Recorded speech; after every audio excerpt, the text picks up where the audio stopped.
Hi, I'm Ishan, I'm Ed. and this is Underqualified, where we talk about business casually. Today we covered Hailey Bieber becoming a billionaire, babies being worth $1,000 in the US, Yeah, okay. the new VO3 model from Google, which is the highest quality AI video model. What else? Education and education reform and OnlyFans being sold for $8 billion. Bang. Breaking news. This Whoa. actually happened like 3 hours ago. Whoa. And this might look bad because we are not the demographic, but Hailey Bieber, Justin Bieber. Have you seen all the clips? I Like feel so Justin bad Bieber for being it. like unhinged. Like just being like on an him like shutting the asshole door on her husband and shit. and like yeah. the worst husband alive. And the internet's been shitting on her for like staying with him, blah blah blah. She just sold. I want to get your reaction. She just sold her company Rhode for $1 billion. Whoa. Isn't that crazy? Is it skincare? I don't really. I think it's lip balm. Okay. It might be. I knew she it might was do- cosmetics, but I don't. I think it might be like a bunch of adjacent products and stuff in skincare. But Wow, good on her. she sold it to Elf Beauty. Do you know Wow. what? I don't know what that is, but it's like a big publicly listed makeup company, I think, or skincare company. And it Wow. comprised, the deal is 800 million in cash and stock. It doesn't specify the split. So it's fair to say, I think people are going to look at this headline and think she's a billionaire. She won't be a billionaire, She's pretty close. but she's definitely going to make hundreds of millions of dollars because I think she probably owns most of it. This is what it is. See, it is lip balm. No, is it lip balm? Is that lip balm? Skincare. Yeah, I feel like I've seen it before, and it's relatively new. Right, It's we're looking relatively at new. ponytail. That is ridiculous. We're looking at the Rhode website. Okay, it's glazing. Wait, glazing milk? What the? Whoa! What? That does Can't not be doing look that. appropriate. Can't be doing that. The branding's nice and the packaging's cool, but it's Yeah. like very like what I guess because she's attached to it. It's huge. I didn't think she was that famous. I'm so too. surprised that she sold it for What did she do $1 billion. before, apart from being Alec Baldwin's nephew? What is she? Yeah, I'd because say she was niece. Haley niece. Sorry, Oh, Hailey I didn't Baldwin know. was her name I didn't know before that. Bieber. Okay, well, anyway, congratulations to her. This is insane. Well, now she's a fucking sort of billionaire. So Yeah, so she. I assume she's done this with another company and kind of, Yeah, I don't know who the- labeled the I don't know who staff the and- partner yeah. is, but yeah. So $200 million in earnout. So I'm guessing there's some revenue targets and blah blah blah to get the full $1 billion. That's a juicy. To get 80% is pretty juicy. That is really juicy to get that in cash and script. And then in terms of if this deal is expensive or not, it got sold for $1 billion. In the last 12 months, they did about $200 million in revenue. Okay. So like, I mean, about 4x top line. That seems expensive to me, I feel but like cosmetics are high margin. they are hard. Yeah, I was looking at some estimates. I think it is pretty high margin. I didn't know how high margin it was because usually like D2C, not D2C, usually like physical good, and you know about this a lot. Physical good businesses, their EBITDA margin, like net is like in the low 10 to 20% Yeah. type thing. But yeah, I think makeup is very high margin, or makeup. Sorry, like makeup, skincare, whatever, is very very high margin. That's why like a Jeffree Star, or whatever, is like a very like he's like very wealthy, or she's very wealthy, and then Yeah, I don't know. I don't know if it goes by he or she, but yeah, I don't think it goes I feel by like an arsehole it now. either. Yeah. Sorry, I feel like an asshole now. Sorry, Jeffree Star. But like, I think Jeffree Star's an asshole though. I think oh, from, okay, from that's my all right, well, YouTube drama research, I think he's like very weird. But but no, yeah, okay. I just thought that was like an interesting thing to talk about. To it's begin crazy with. because I remember Kim K was spinning up that like what was it like called like Blue Sky Ventures or something. I can't remember what it was Yeah, the called private back equity in the vehicle day, that yeah. she's doing And with. nothing really happened out of that. No, Are they gone? I more? think they've done. Wait, isn't that's what like Skims and But I feel like no. I think what Skims happened was before? they kind of launched the private equity thing, and she already had like all the brands that they have in it now were already existing. So it's like it's almost like they what haven't about kind the of done Kylie? any new deals. Is that under? No, that was like before. the tequila? No, that's Kylie Cosmetics. That was that's- for ages. Wait, they have a tequila brand? 818 is Kendall's tequila, Is that wow? They've done a lot of. Is that a big and thing? Kylie's got a vodka RTD called Sprinter, and that launched maybe like late last year, I think. And so they've got like, and then Travis Scott, if you want to combine him in that. He's got the cacti cell, so it hasn't done very well, but they are just an absolute powerhouse. Wow. Okay. So, I mean, we probably shouldn't talk because it's been talked about to death about creators launching brands and stuff. And that's literally the world that you live in and stuff like that. But yeah, maybe it's not that expensive because I was looking at other acquisitions made by Elf Beauty and they've paid the sort of, I think it was 200 million net sales that they've done. And so, yeah, whatever, 3 to 4x that is kind of what they usually pay. I'm assuming the gross profit, or not gross, maybe like net profit on that, they're in the growth stage. Like, I think they grew 400% last year. So that's why it's probably not that expensive, actually. And also the margins on the are short term probably slightly better when it's attached to a celebrity because you don't have to spend as much on marketing. But I am so...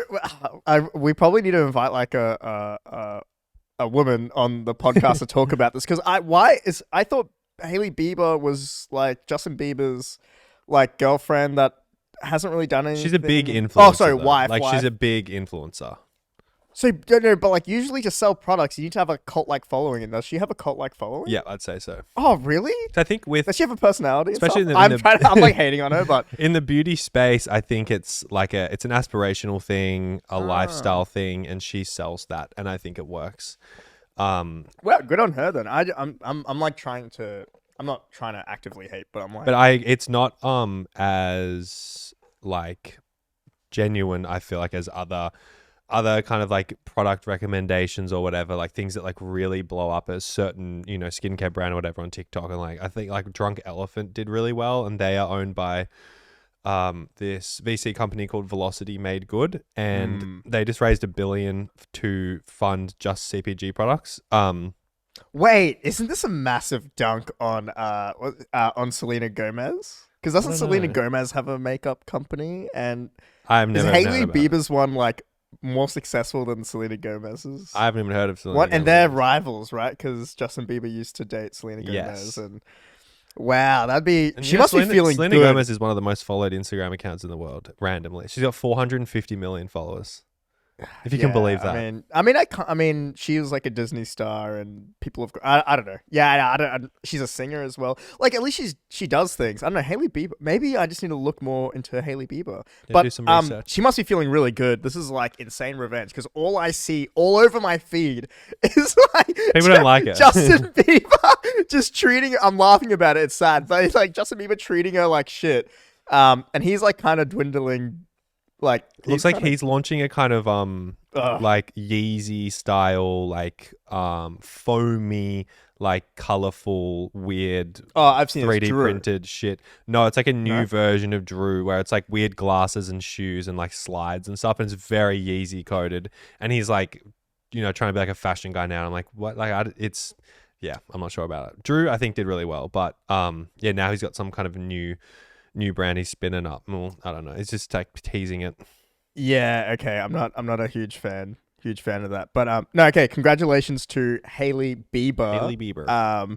On making just like a lot of money. And I didn't know that she was the nephew of. I didn't know her last name was Baldwin before. Queen's Bieber. Getting money. All right. So the next topic I wanted to talk about. Have you seen the Invest America Act?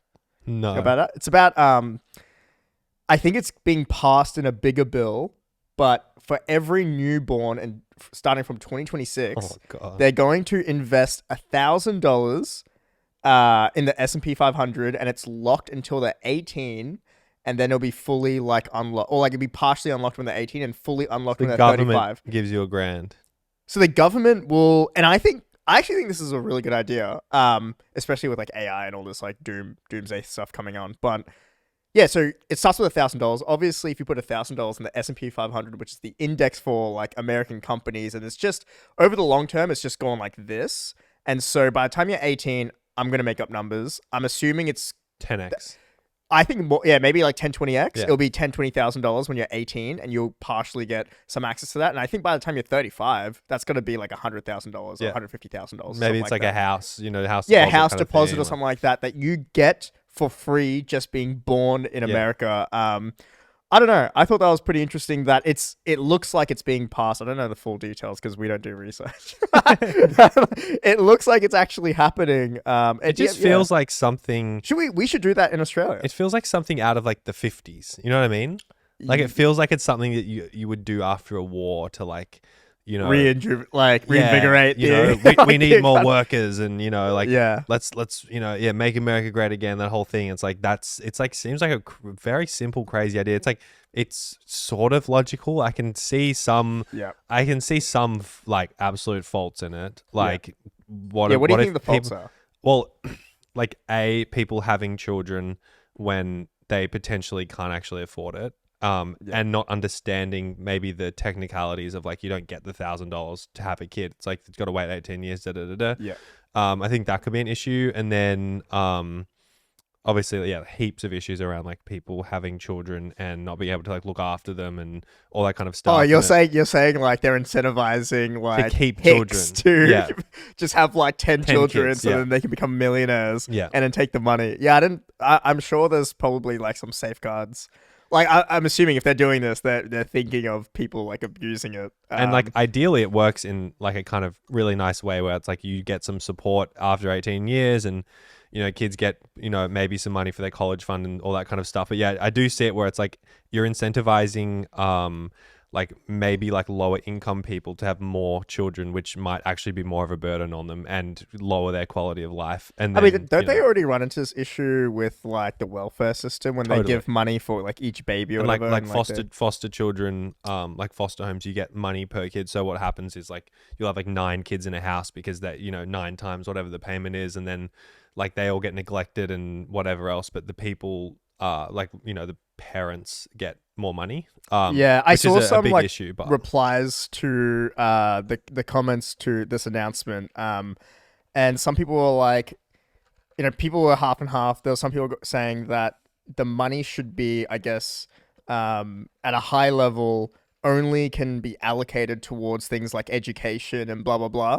But then there was like, you know, the libertarians were like, no, like this should be self custody where you just get the money and you do whatever you want with it. And I probably lean towards give the kid the money and they can, you know, make the decisions themselves. Agree.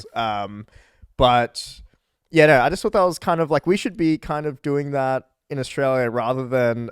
Did you see that we're possibly passing on a bill here in Australia that's for unrealized capital gains tax? What? Did you see this?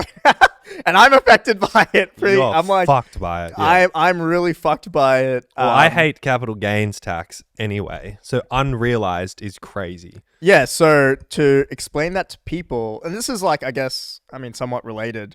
Right now, it's only for superannuations. This is kind of equivalent to like a 401k in the US, where it's an account that you save for retirement and you contribute to it throughout your life.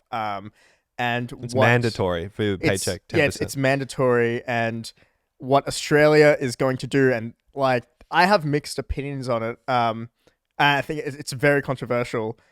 What Australia is going to do is anything over $3 million in your superannuation is going to be subject to an unrealized capital gains tax. Meaning, if you built a company or invested in a company through your super, you will have to pay tax on it, even if you haven't sold that company or sold that investment.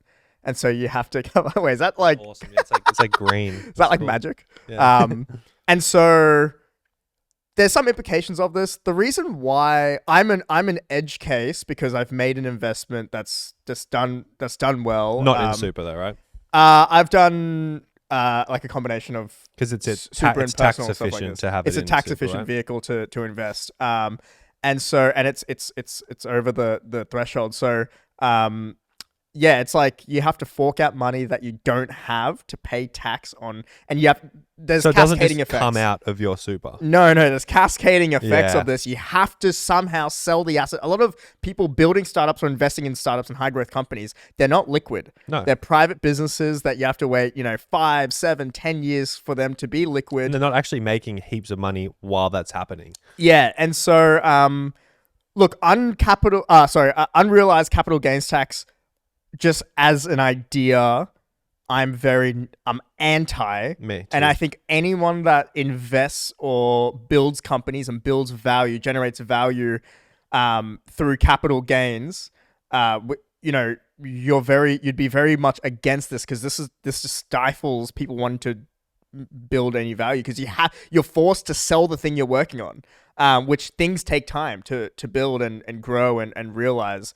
That is, I just think, because it's like I vaguely understand the logic of capital gains tax, where it's like, all right, you doubled 10 grand in the share market, and you did it in Australia, and we are going to take a little chunk of that, like 30% or whatever, and that goes to welfare and roads and whatever else. But then to have your money double and keeping it in a stock, and the government's like, we want our 30% now. It's like, well, that's not, I haven't made any money. You can't take a cut of it. Yeah, I think what I'm totally for is I'm completely fine with paying higher taxes. Yeah.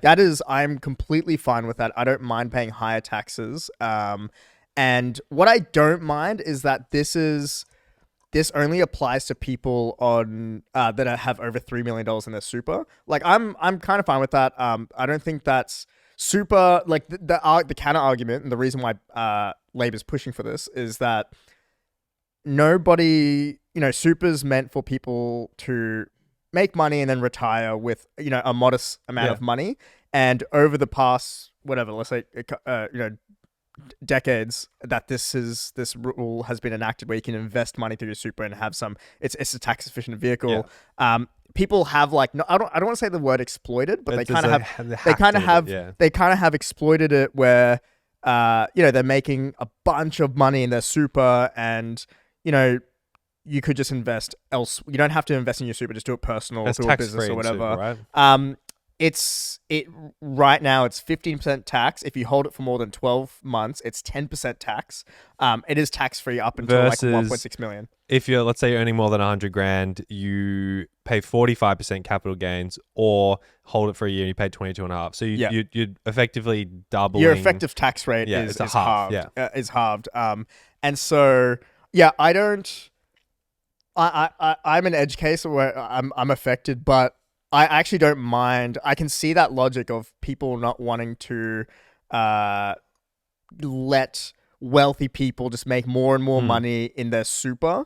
The unrealized capital gains tax, it just sets a bad. What I'm completely against is that it sets a bad precedent that if they're doing this to super, if what happens when this trickles down into personal and business and blah blah blah, that is really dangerous. Where I love Australia, I want to build companies in Australia, I want to generate a lot of value in Australia. If unrealized capital gains tax touches personal and business, I no longer want to live here. I no longer want to generate value here. I'll move somewhere else. Because it makes no sense. Like, you as a company, you can raise at a certain valuation and have your shares be worth a certain amount, and it means nothing. Yeah. It's just paper. It's and paper having money. to pay tax on. Well, like, this is an interesting one as well, because like I assume the logic of this is there's a cost of living crisis. Middle class, I guess, is slipping down. And there are heaps of really, really wealthy, like, boomer landowners who have done super well and just like locked shit in. Their properties have doubled and tripled, and they're just smashing it. Their super's great. Like, they're in this epic position. And then the next generation is completely fucked. Yeah. So I guess the logic is we tax people with more than 3 mil in their super, who are like boomers who have worked their whole life and then hit 60, and then they should probably pay some form of tax the rich style thing. But I'm not sure it hits the effective mark, because like you almost want younger people to use super as that tax efficient investment vehicle, who, let's say they're 50, 100, 200 grand range. You want them to using it so markets grow and the economy is benefited. Well, they're believing in the long term, like they want to create value over the long term. Yeah, they're locking in money for a long term. That's what you want. You don't want people to be like, oh, well, it's less efficient for me to invest in super now. I'm going to find some other little trick I can do. And then I think that's like one of the ones where it's like, why wouldn't you just tax land over a certain value of stuff? Because there's like, if someone's got a $5 million house, they can probably afford 20% increase in their land tax, whatever else. And it's like you're taxing someone who's like very secure, very wealthy, as opposed to like there's so many edge cases with the super thing that I think it's like not an effective tax strategy. I think to just like very simply clarify like my stance on it, I'm more than happy to pay more taxes, just not a big fan of unrealized capital gains tax because that just destroys It's money you the don't incentive. have. Yeah, it's money you don't have, but it's not even just money you don't have. It's that sometimes when you're building companies and generating value, it takes time, and you don't want to be actively selling down your interest in that thing. Because then you're less motivated, and it's just like you're going to. And a lot of there's a lot of other arguments where a lot of Australian startups get funded by self-managed super funds. A lot of people that have money in the supers will either directly either directly invest in startups that are trying to build new things, or they will invest in funds. They will become LPs of funds that will go ahead and invest in the next Canva or whatever.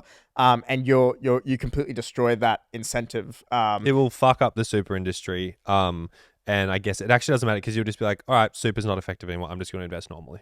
Yeah, I don't know. It just creeps and creeps and creeps, and then you're just getting absolutely smacked because capital gains already is a wild tax. Yeah, I mean, some countries. I mean, we have friends that they've moved to different countries to pay no tax, and they have supercars. And yeah, they buy supercars and stuff like that. I think, obviously, we live in Australia. I want to continue living in Australia. I love Australia. But if things are going this way, I'm just less incentivized. Like, for better or for worse, a lot of people building these companies are incentivized by, hey, I'm going to crack this problem or crack this market, and I'm going to have a big payoff at the end. And if you don't have that payoff, it's like... And it's really good for Australia to incubate that, because you've seen... we have a weird industry here where there's 100 times less startups, but we have some real winners like Canva, Afterpay, all these. They can take their technology to the US, it explodes, does amazingly well, and then Australia taxes the shit out of the guys that sell their. Afterpay sold for like 4 billion or so. I can't remember. 40 billion. 40? Yeah. 40 Australian, I think. It was like 30 or 25. And it's like, US. they would have paid a fat chunk of tax on that. Thank you very much. Done. Yeah, but also in that same... If unrealized capital gains tax was a thing... The whole ride, they would have had to pay during the whole ride, millions. Let's say the founders owned 10% of it because they raised some capital and blah, blah, blah. They're diluted down to 10%. During it... each year or whatever, $100 million tax. They would start being taxed a lot with money that they don't have, so they have to sell parts of Afterpay, and they're lessening their interest throughout the ride, and maybe Afterpay doesn't grow as much because they just care less. They own 0.1% of this thing now because I had to pay a little. Anyway, I think we've said our stance. It's I think a lot of startup people feel the same way about unrealized capital gains tax. We're probably going in circles, but no, I don't have a big issue on the what it's currently, what they're currently proposing. But massive issue if they start trickling that down into like personal and business and blah blah blah blah blah. Yeah. I think that will be kind of crazy. Agree. Okay, what else do I have here? So you were sick last week, so that we didn't record. Sick. So I'm glad you're feeling better now. But like two massive things happened that it's pretty late to talk about now, so we can probably just talk about quickly. But it's pretty massive. You've seen VO3 from Google? Yes. The AI, is that just not absolutely fucking insane? Well, I was really scared because Google stock fell like 8%. I think it was 2 weeks ago. I've got a chunk of Google. Ooh. That's one of my 3 big American holdings. And I was like, oh fuck, like maybe. And we were literally talking about the end of Google. Yes. And I was like, maybe OpenAI, like maybe Google's business model is fucked, like blah blah blah. But then they released that, and I was like, "Fuck yeah, they still got it." Yeah, so VO3 is the video generation model that I've this is leaps and bounds ahead of anything else I've ever seen. The This is matching lip sync. it's and video and audio generation where you type a prompt and it'll generate a video with audio In a and sound effects setting. and it's so realistic. It is very slightly in some of the videos you can Bit off. slightly tell that it's AI, but for the most part it's so close to looking real with the lighting and shading and the way people look, and it's getting very scary. Yeah. Like this was definitely a lot of people are talking about it, but I don't see mainstream people talking about it, and I think this is like a very underhyped moment. Well, that's a for fascinating AI. thing, right? Where it would be very hard to create a human, right? And have them like the robot stuff. It's like so easy to tell that it's not a human. Yeah. But because we're living more and more of our lives on screens online, it doesn't need to be that high definition or like, it doesn't need to smell a certain way or whatever. It's like they can get very close to like real content that we would just see on Twitter of like, like whatever it is, if it's like a car crash or a protest or whatever. And then now it's going to get to a point where like you can just make completely believable videos of anything happening. Yeah, and there's implications people like believe it. in lawsuits and like people can in there's a lot of implications there. Even just like people, if you're watching this on YouTube, us right now talking like this, I would say VO3 could recreate maybe like 90% So of it. easily, yeah. 90% of us talking right now, it is insane. Like obviously we have a little quirks and tingles, or I don't know what that was, not tingles, but we have a little things that you can tell that it's us. But yeah, like this, I've seen people do prompts of two guys talking on a podcast on a couch, whatever, and it looks like this. It looks so realistic. So I mean, we were talking about the end of Google like a few weeks ago because their search product was declining. Yeah. They came out with this at the same time, basically the same time. OpenAI came out with the announcement with Jony Ive. Did you see that? Where the guy who designed the iPhone, which was the next form factor in technology and Steve computing. Jobs' right-hand man. Yeah, Steve Jobs' right-hand man. OpenAI, Sam Altman poached him and bought his design agency for $6.5 billion, about 2% of OpenAI. I think it was an all-stock deal. And they claim that they have something. They have built something. They have designed something that's going to be the next form factor, the next iPhone, the next whatever. No one knows what it is. People speculate it's a pendant or a fucking watch or whatever it is. It's apparently screenless and there's no buttons. Yeah, I don't know about have they talked about? They just said it wasn't glasses. I think they just said it's metal and it has no screen and you would have it in your pocket. Yeah, do you think Jony Ive still has it? He's like 60 years old now, 70 years old. Well, that's the thing, right? It's like you do the iPhone once. Can you do more than one iPhone in your life? Like, yeah, I'm not too sure about that. And then with Sam Altman, as much he is like someone that will stop at nothing to win. Yeah. So I would never bet against him. Yeah. But the thing that I think that he maybe overlooks is that this device, I'm assuming, is always listening. And that's just very fucking creepy for the general public. And I think he probably thinks it's less creepy than it is. And that's like, he already has issues around privacy, and he did WorldCoin, which was like a pretty tone deaf kind of thing as well. And so like they literally scan your retina like to get your identity. And there is a use case for that, because in an AI world where you can't tell what's real, you need to somehow tell that someone is human. It's human content. That's what he's like. They are, you can say they're ahead, but they're predicting some form of future where like privacy doesn't really exist, and that everyone, because we've already, we've got cookies, we've accepted heaps of terms and conditions and shit. Right. So much of our data is already going out there. There is shit that's still private, but like the photos on our phones, everything, it's all not private, but like conversations we have still are person-to-person interactions, whereas like they would basically be taking that away from us. But I think the idea is that the the technology should be so useful and good and trustworthy that you don't mind having it always on and always listening. But like the Amazon Echo got in heaps of trouble for listening. I mean, this fucking iPhone's listening right now. It's all listening. It is all listening. And what you're so right about is that as time has gone on, we are just giving more information willingly. This is taking territory, yeah. And we are caring less. And I don't know if there's going to be like a revolution against like an uprising against that. There probably will be, but most of us don't. Yeah, if it's so valuable and so useful to our lives, we are just gonna like not care, and that's maybe what he's banking on. Lincoln, is your mic working? It is. I just realized we haven't asked you something this episode yet. That's okay. I'm curious. Would you carry or wear something that's always listening? I mean, Ed's right. We've given away so much already. I think, like, personally, I'm not as worried about the privacy thing. I just think it is weird.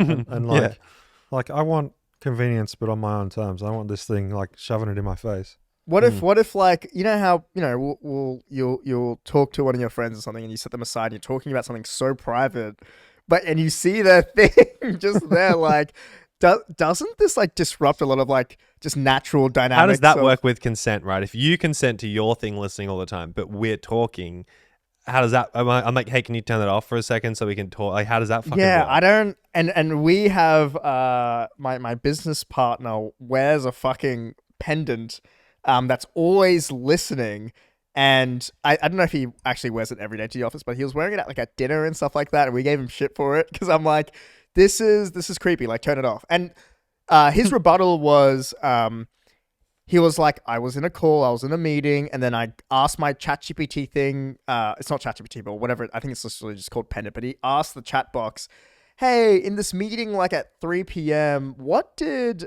John say? And it gave him like, you know what I mean? Like, and he was like, that's so toxic. Like, imagine that, like, in your relationship, where it's like you can be like, oh no, you told me like we're meeting at 6 o'clock, and then you're like, no, I said 5, and it's like, all right, let's both ask our chat. Oh yeah, it was 6, and then it's like, yeah. Oh. Maybe it's good, just constant record keeping. I mean, there's like Black Mirror episodes on literally that like the concept, one where right? they go back to the memories and like he like sees that she was talking to some guy, like blah blah blah, and it just like drives him insane. I am very bullish, and I was talking about this with Jay. I'm Jay very Stanek, bullish for everyone listening. Actually, I don't think he cares anymore. We're both very bullish on like physical spaces, businesses, like real like businesses that are tapping into like a human experience, because in a post AI world, and everything's digital, and you don't know if you're talking to, like, people are going to crave more and more of that. So we've been looking at businesses that do that, and potentially investing in buying some of these businesses and stuff like that. And yeah, I'm just very that's something that I'm very interested in, because not to always bring it up, but like I pay a good amount of money per week to go to a physical space that's like a bathhouse and a gym, and I'm willing to pay more money, maybe double, to keep doing, because this is like something that I really enjoy, like a physical space, and makes you feel good. Yeah, it makes you feel good. And I think more and more as things get so fucky with AI in a post AI world where you don't know what's real and blah blah blah, I think those type of businesses will continue to thrive. And just like, I think just real shit. And I had this when I invested in a bunch of crypto stuff, and that's how I've made my initial money and stuff like that. But always a part of me was like, I need to like invest in real shit, like land and physical spaces and things that seem really boring, but they're going to be so much more valuable in a world where it's kind all of this fascinating, weird wiki stuff is going to happen. Humans are like speed running technology now. It's like every hour and dollar we have is getting put into kind of building technology now. Like, you do it for a living. Yeah. We don't necessarily. We just like sell alcohol, but it's a lot of people. It's just tech. That's where the money is. Everyone's trying to get rich, or build the next big thing. And it's like, I wonder if that that humans will actually realize like technology is not good. Well, I think it's net. I think all the stuff that's happening is net good. There's going to be more convenience in your life, more choice, and more. I think on the net, it's good, but there's going to be some drawbacks. It's like every single evolution of technology. Yeah. There's always going to be people are going to lose jobs. There's going to be new jobs created. People are going to save time in their personal life and their work life, so they're going to dedicate that new amount of time that they have to maybe meaningful things or maybe not meaningful things.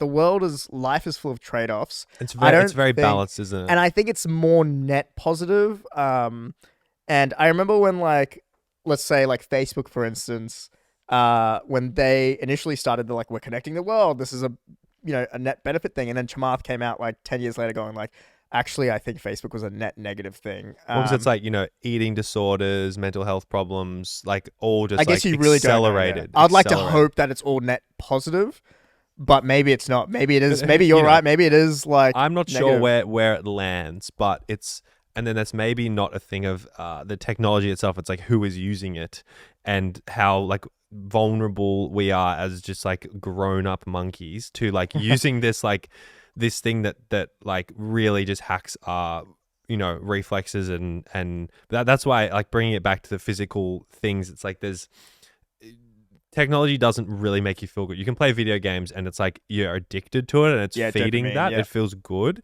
but nothing makes you actually feel as good as a fun night out or going to the gym or sauna, meeting new people, going for a walk, being outside, all that kind of stuff. And it's obviously there's a big movement towards that now, but it's going to be interesting to see if that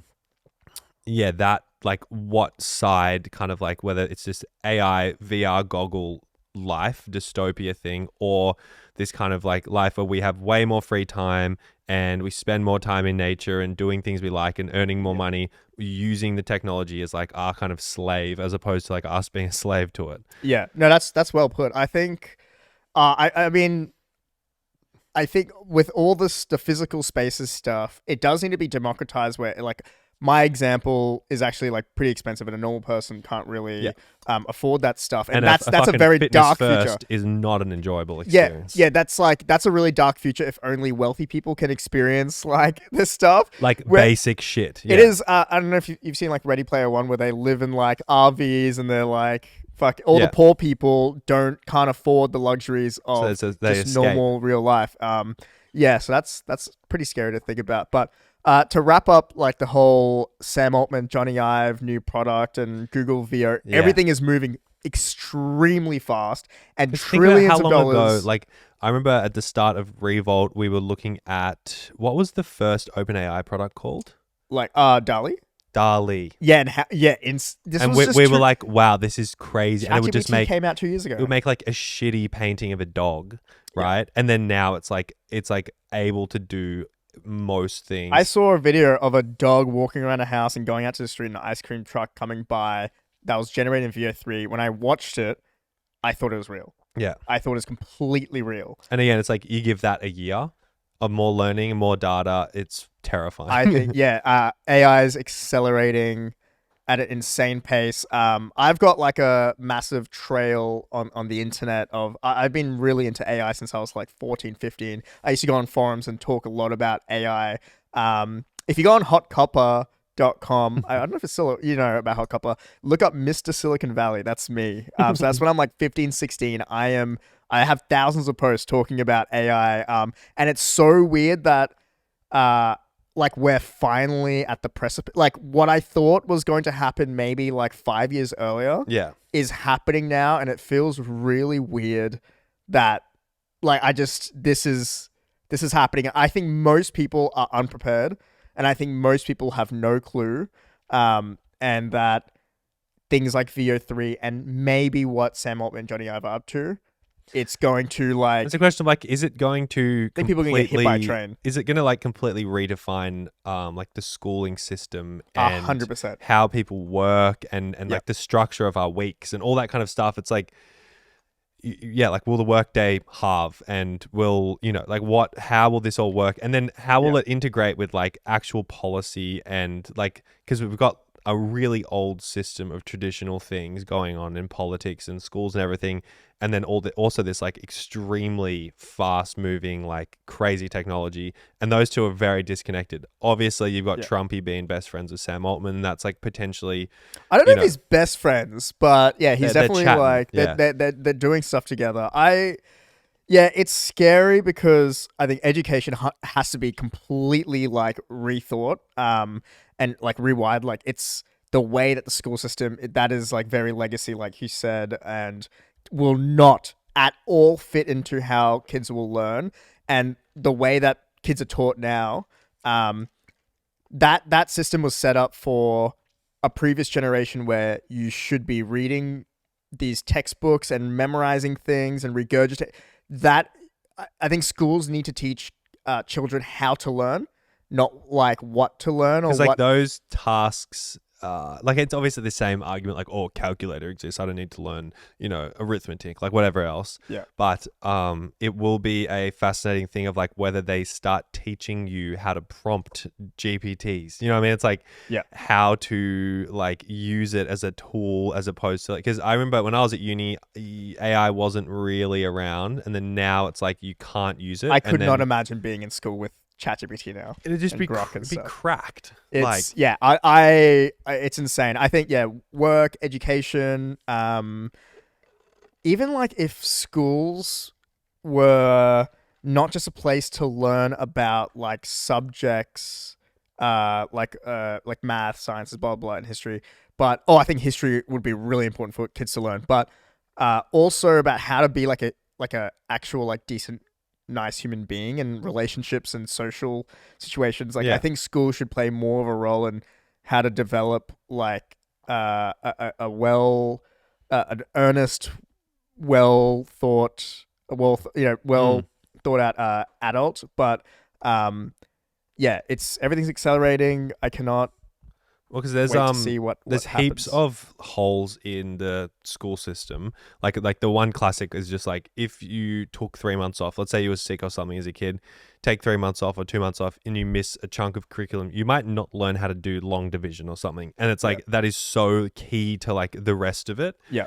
But there's cool startups. There's one called Tutero who these guys from my school made, and it basically it's like a similar vein to Kumon, where they kind of test you. They test you and see where your gaps are, and then they pair you with a tutor, like that's like verified and reviewed and all this kind of stuff. They pair you with a tutor, and then they kind of like help you fill in the gaps. They test you again, and it's kind of just this cycle, just to like make sure you're like solid with everything, which I think is like really smart. And schools just don't do that.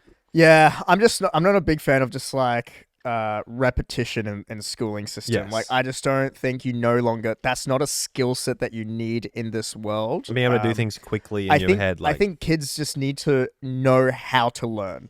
That's so important. Like learn about learning is going to be very, very important. I think that's how it should be done. So if you learn stuff quickly and understand stuff quickly, you can just adapt it to anything that comes your way. And learning how to adapt is probably I think most people are cooked. Like I legitimately think, not to be like a doomsday person, but I think most regular people are going to be cooked, and I feel really bad for that. Like I think in some aspects maybe I'm cooked. I don't know, but like I think that people like it's and I don't know what the wealth gap is going to be like. And that's going to just like exacerbate things. Like, are they just gonna be fucking like schools taught by an AI model? Yeah, that's very scary to think about. But yeah, we'll see. I actually really need to take a piss. How long have we been recording for? 45 minutes. Yeah, we can do an intermission if you want. I've got one. Yeah, we'll do one more topic. Actually, maybe I should piss first. Piss. Oh my god, it's coming out. I've actually been holding.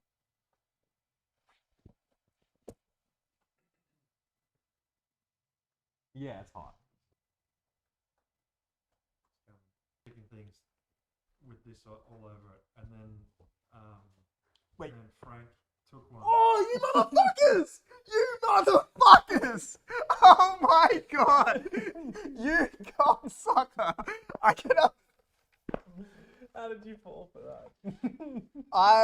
Oh my god. I ended up having one that Frank just poured. You fucker.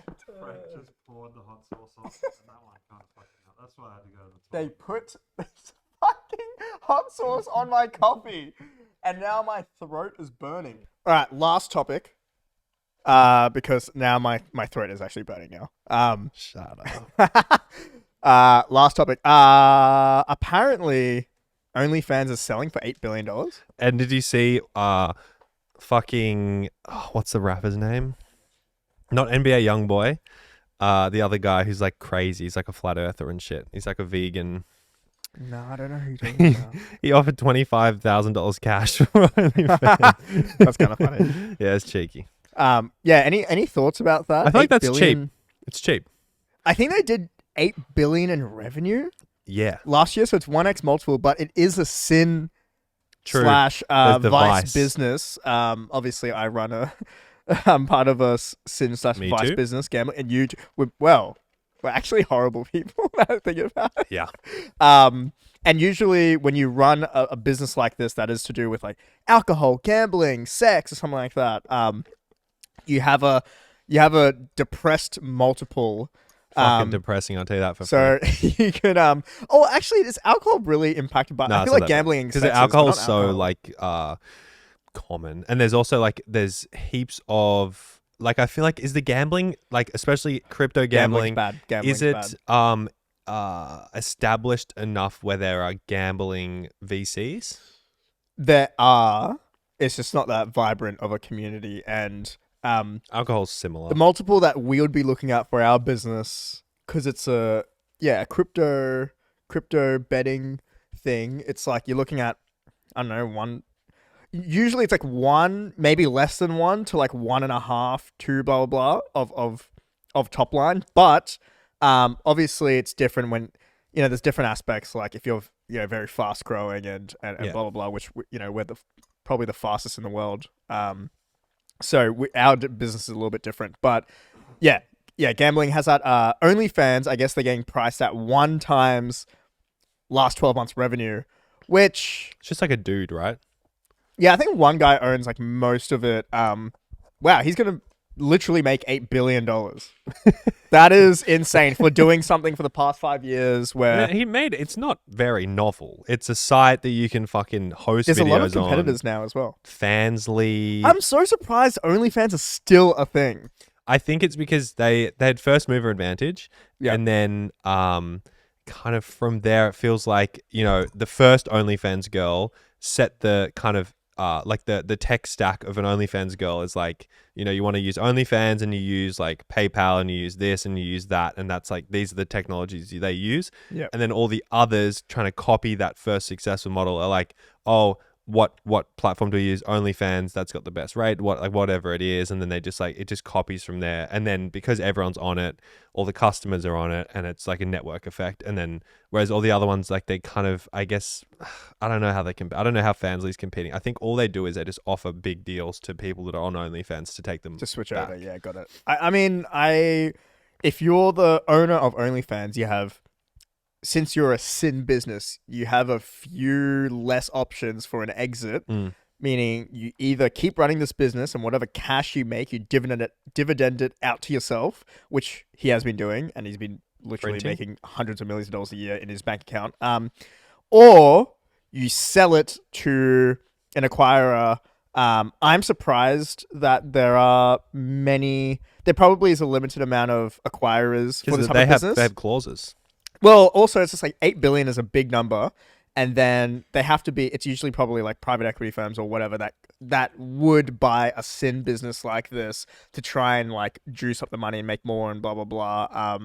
Because you can't. The other option for most people is to IPO, and for the size of OnlyFans business is large enough to be one of the biggest publicly listed companies.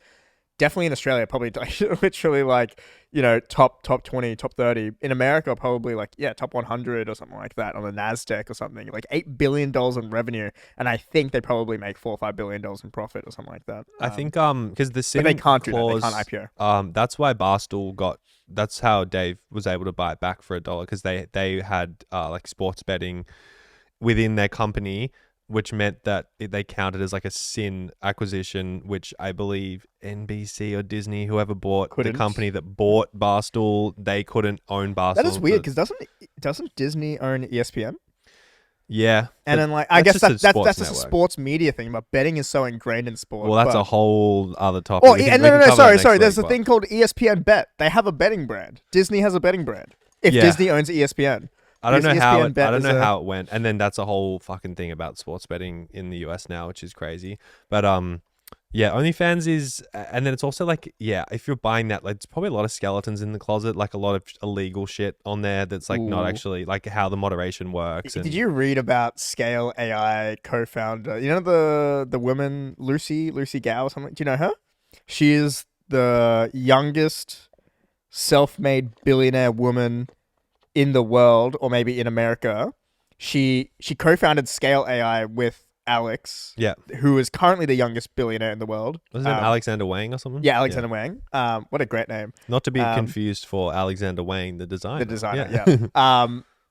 She became a billionaire from that, and she has a new company that I think it's like an OnlyFans type thing. It's OnlyFans, but not for porn. Yeah. But then people were using it for like underage stuff. Nice. And Yep. she was like in the news, and so that buy skeletons in the closet, maybe similar things as Yeah, like have you happened. just like that would make like if I was a large conglomerate, I would be very like worried about buying it and then having some kind of press scandal about, you know, OnlyFans being associated with like underage stuff or like whatever it is, because you just don't know what people can just make an account and post a video and it can be up. Can you they know? on Yeah. OnlyFans? They don't do any moderation, like any. It gets application moderated, but I don't think it gets moderated pre-upload. And they Yeah. would not be advanced as like a YouTube or a Twitch or like whatever else with like better mods and stuff. But yeah, 8 billion is, you know, Good for him. Wow, Yeah. that's a big acquisition. wouldn't you just build it and then spend $7 billion on marketing? It's the brand moat. I guess that's what they're paying for. They're paying for the moat of the OnlyFans brand. I'm Because now assuming it's like a still growing. verb, right? Like it's not a cam girl. It's like you're an OnlyFans. Yeah, girl, even if you're they've not just on created a OnlyFans. whole entire new category. Yeah. They own it, and I haven't looked at the split between OnlyFans and Fansly and blah blah blah. But I'm assuming OnlyFans is like 90%. Like they have a monopoly in the space. I'm assuming. And they just get free advertising from like those, like who's the girl that had sex with like 1,000 guys in a day or whatever? It's like all those articles and stuff. I forgot her name. It's like the British girl. No, there's like It multiple. was like really dark. You saw that documentary, didn't you? No, I haven't seen the documentary. Oh, it's really dark. Is it actually really dark? Really Yeah, fucked okay. up.